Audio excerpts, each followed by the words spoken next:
একটা সুন্দর জিনিস দেখতে পেলাম।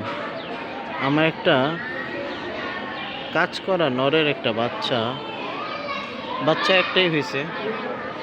এর আগে অনেকবার বাচ্চা দিয়েছিল, কিন্তু বাচ্চাগুলো আমি রাখি না, কারণ অনেকগুলো হয়ে যায় তো। কাজ করা নরটা বাচ্চাটা ঠান্ডা লাগছে, আমিও সময় পাইতেছি না ওকে কিছু করব। কিন্তু দেখতে পেলাম আজকে ক্লাসের ফাঁকে, দেখি বাবাটা বাচ্চাটাকে এত সুন্দর করে আদর করতেছে, ওর নাকের ময়লাগুলো ঠান্ডাগুলো সব বের করে দিতেছে।